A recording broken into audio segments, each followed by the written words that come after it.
Well, that's wrong. Those are not contradictory. Let me tell you why it's wrong. Maybe you think that they're wrong. Well, but that's I am, what and I'm the going to tell you American why it's wrong. people Because think. after 2015, they don't we agree codified with an you. agreement in which the Iranian people, the Iranian government was allowed to keep its high uranium enriching centrifuges, its uranium bomb making equipment. No, and they were not. That is not true. No, it is not. That's why when you brought up the when you brought up the polls, I was like, yeah, it sounds okay. But I think it just displays a remarkable lack of faith in the American people that they wouldn't support a project to liberate Iran and extirpate this 50-year threat and ensure that the hostage. Yes, it's not guesswork, no. The hostage crisis that we are experiencing now in the Strait of Hormuz. That's not America first. One of the things that we see in a lot of is people that are on the Republican side, as well as people that are MAGA, trying to bring themselves more aligned with people that have been against the war in Iran for a very long time. And in this clip, we see a MAGA Republican do pretty much the same thing, but then towards the end, he just can't help himself, and he tries to make the case for the American people actually being for the war in Iran. As usual, let's watch the clip in full. I'll give you guys my thoughts towards the end. Hi, everyone. I'm Abby Phillip. As the pressure is mounting on Donald Trump, he claims it doesn't faze him. I'm not frustrated. I don't get frustrated. But the problem is that this week showed that he's clearly not telling the truth, or at least not quite telling the truth. Sources said that he's furious that new strikes against Iran weren't seen as powerful enough. He also made a pretty far-fetched claim when he was complaining about the media coverage of the war. Iran is very good at publicity, but they're not good at fighting. But I took a look, and I must tell you, they can't believe the press they're getting. They can't even believe it. Yeah. And they told me, they said it's amazing how well we're doing in the papers. On top of the war, he gave into pressure and named a new pick to lead the nation's intelligence agencies. That's after backlash over his unexpectedly inexperienced selection. He called California's elections rigged when Spencer Pratt lost a mayoral race, but apparently believed them when his gubernatorial candidate advanced. He blamed his staff for making him endorse a candidate who lost his primary this week. And many times when Trump gets frustrated, he denies reality, like claiming that he wasn't booed at Madison Square Garden this week, or this comment about inflation hitting a 3-year high. Are you concerned, Mr. President, about the latest inflation number which came out this morning? Could that be a No, I love it. for The numbers were great. You know what I really love? I love the inflation. Oh, when the war is over? Yes. It's coming down. I know you can't. It's going to come down like a rock. But despite playing it cool, one of the Republicans who lost his primary after a Trump snub says that he and others have more freedom now, and Trump's in for a bumpy ride for the next few months and perhaps the next 2 years. I think a lot of things are happening this week, but they all kind of converge on one thing, which is that a lot of the force of will that Trump puts behind everything that he does in the presidency has not been enough to do two things. One, resolve this war in Iran fully, and two, release some of this economic anxiety that voters have had and their unhappiness with how he's handled the economy. And this is all happening, and the midterms are just a few months away now. Well, I think Trump and the Republican Party are in for a rude awakening. Most times you have an incumbent president, and during the midterm, you usually see some fall off. I mean, that's the way that history goes. But I think now you're starting to see Trump's imprint on the party be detrimental to their chances for success in November, because everybody recognizes when Trump endorses someone in the Republican primary, those individuals win. The problem is over the next 6 months, you kind of have to shake that off, because voters right now, they're not in favor of higher inflation. They're not in favor of a war in Iran. They're not in favor of higher gas prices. They elected Donald Trump with all of his vulgarity, with all of his tweets, with all of his behavior, with all of the things that drive me up a wall. They said that we're going to vote for him again because he's going to lower the cost of living. What has Donald Trump not done? Lower the cost of living. They elected him because they said we're going to put America first. What are they not seeing? America first. And so there are very tangible things, ideals, politics, policies from a 50,000-foot view that we don't even have to get in the weeds of policy to see where Donald Trump has not even met the level of expectation of the voting base that put him back in the office. No. Man, that was good. Yeah. Lord. You left Noah like a little speechless. Go ahead, Noah. No, I think the president, if he's frustrated with the degree to which people reacted to his strikes and said, well, this isn't big enough, he only has himself to blame. We were here when that happened. He called them off mid-sortie. Under the expectation, apparently, that the Iranians were coming closer to a deal with him. And the deal is subject to interpretation. What we're getting from the White House and what we're getting from Tansim, for example, or here, the Iranian news agencies, diametrically opposed. There's no way to reconcile those two things. So we don't even know what's coming. I would suspect that the president believes, and correctly believes, that the American people will be unforgiving if he emerges from this war with anything less than a realistic claim to success, to efficacy. Can I ask you to respond to this and I just want you to respond. This is Don Bacon. He said this on Thursday, and this is how he sees where we are in the war. Iran needs to come to us wanting a deal. Right now, we're going to them, and they are abusing the president in these negotiations, if you ask me. Because they think he wants it more than they do. We got to make the Iranians want a deal. And right now, they think they can. They think they have the advantage over President Trump.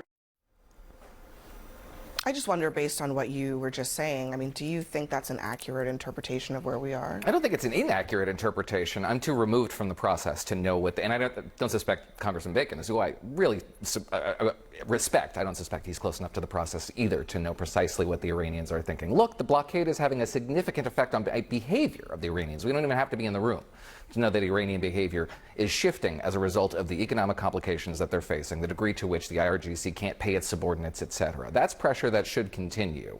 I don't see how the president gets what he wants in the absence of that pressure, combined with kinetic force designed to open up the strait. Look, we've done it before. We did it in the 1980s. I'm not sure why this president is reluctant to go back to high-tempo combat operations. Perhaps it's because our exquisite defensive interceptors are too short to guarantee the safety of the Gulf. Perhaps the Gulf allies are getting squeamish. Perhaps political concerns on the domestic front are altering his calculation. Irrespective, the president is coming out of this looking weaker. It's not helpful that he keeps telling Americans that the war is over and then they keep bombing. Well, I mean, that's not helpful. It's not only that, but all of this is self-inflicted. I mean, if you look back at what happened a year ago, whenever he put forward tariffs and he told the American people that they would just have to deal with a little bit of pain for long-term gain. That didn't end up happening. Then fast forward to this war, again, self-inflicted. So gas prices, all of these things. The economy was actually heading in a pretty good direction. President Trump inherited an economy, and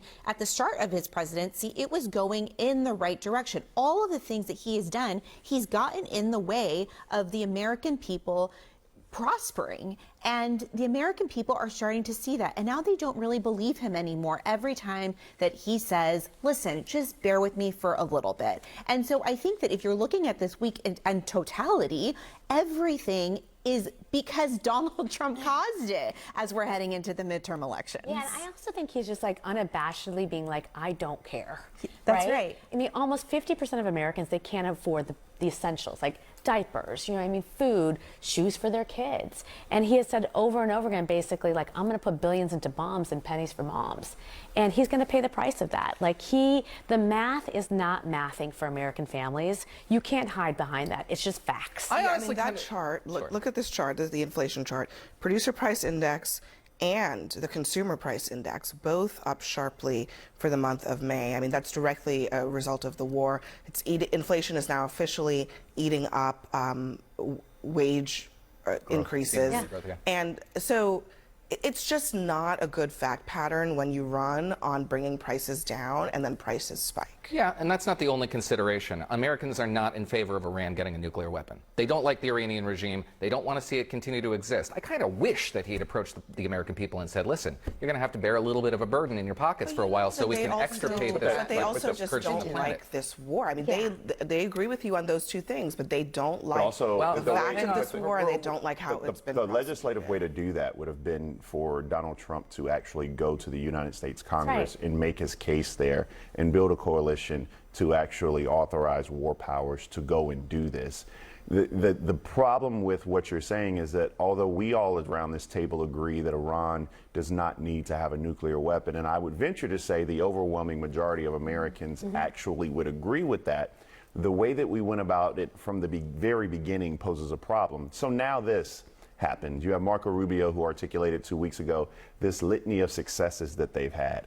One of the things that Marco Rubio did not articulate is actually destroying their nuclear program or making them further away from a nuclear weapon than they were when they destroyed the JCPOA.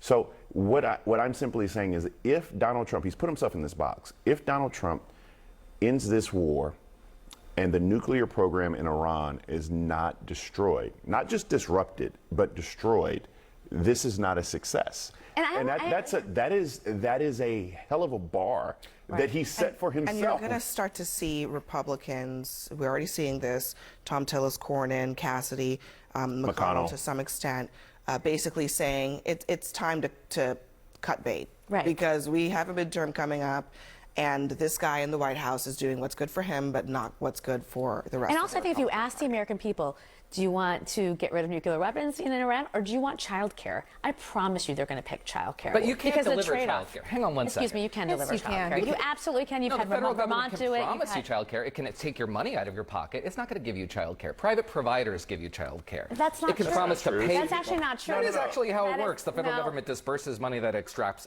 from your pocket. We can overread the poll numbers, which say that the Iranian war is unpopular. But if you ask in those very same polls, you ask what the American people want. These are 80-20 propositions. The Iranian government should not have a nuclear weapon. But The Iranian regime should collapse. I think you are overreading those polls, because it is definitely possible for Americans to say we don't want Iran to have a nuclear weapon, and to also say we don't think that the best way to make that happen is war. Well, that's wrong. Those are not And let me tell you why it's wrong.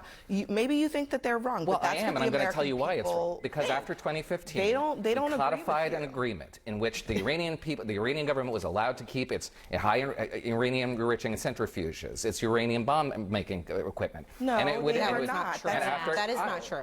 No, it is not. No, you asked me when the federal The government centrifuges were mothballed. Yes, it is. That the How did they start up this? JCPOA Yes, it is. How did they start up the Iran highly to enriched? keep their How did they? their bomb-making capabilities? That is not Abby, true. that's inaccurate. No. The JCPOA mothballed centrifuges. It did not dismantle Yeah, them. but That's you why just- they started okay. enriching uranium immediately after the JCPOA collapsed. And if you Listen. think that there wasn't going to be a hostage crisis All over right. the nuclear weapons we program, don't have time to get into all the details of the JCPOA. the details matter here, because But, you're saying yeah, they're it wrong does- when that's inaccurate. It does matter, because I do think that your assertion that the JCPOA basically just left unsaid whether or not they could have a nuclear weapon is not It didn't true. leave unsaid. It and on said top of actually that you could engage in nuclear on- research when it's sunset, which would have been sanctioning a and bomb on top program. of that, the Trump administration effectively made that sunset immediate when they pulled out of the deal and did not replace it with anything. So what it did is it unshackled Iran from any sort of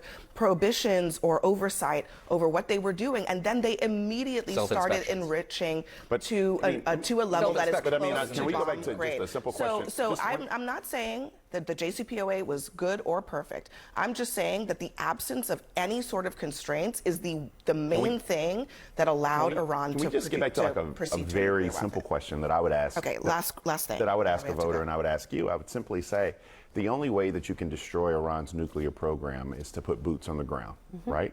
Absent Iran doing it themselves, which takes a whole hell of a lot of belief in Iranians, in their government, and nobody around this table actually believes that they're honest brokers. Do you think the American public is willing to risk the lives of our men and women with boots on the ground when we have surging cost of electricity, gas, fertilizer, etc.? And that's why when you brought up the polls, I was like, it sounds okay. But I think it just displays a remarkable lack of faith in the American people that they wouldn't support a project to liberate Iran and extirpate this 50-year threat and ensure that the hostage guesswork, the hostage crisis that we are experiencing now in the Strait of Hormuz. That's not America first. And they have said, we were America first. Guys, we're clearly America last. There is have to guess on this. I'm not the one underestimating the American people's desire to asked liberate about the this, and they American have said you know a resounding as though it's a zero-sum game. It's not a guess whether or not they support it. They don't. You should go to Iowa. The voters in Right. Iowa will tell you that Next they do for not us, agree with it. Hunter Biden takes the gloves. So this is the reason as to why I consistently will say people that voted for Donald Trump because of the fact Donald Trump was going to be America first, as well as his base, people like Noah that you can see on the panel. These people aren't America first. They're not. And Donald Trump's second term is consistently and clearly proving that they're not America first in any way, shape, or form. And the reason as to why I turn around and I say that is because if you take a look at what comes out of their mouth and you also take a look at their actions, everything that they say and everything that it is that they do clearly points to America first until they find a reason or a way for it to not be that. That's exactly what it is that they say. Because if it was America first, the answer to the question that Bakari just asked, he would have told the truth because there has been polling about it.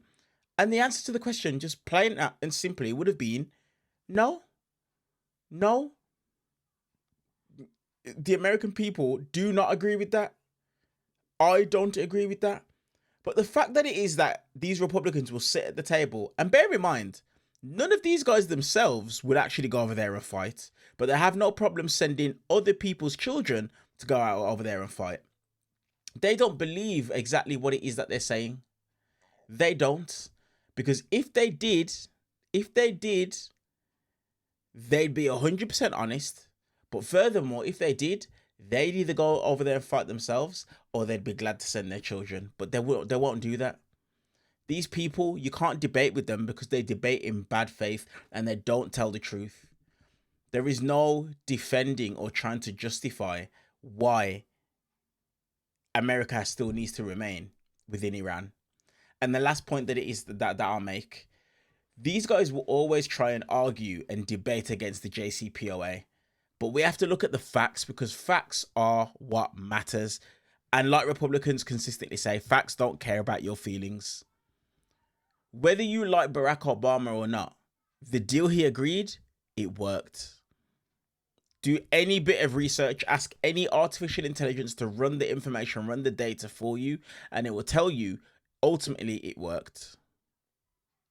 The reason as to why we are here today is because Donald Trump doesn't like Barack Obama. That's the reason why we're here today.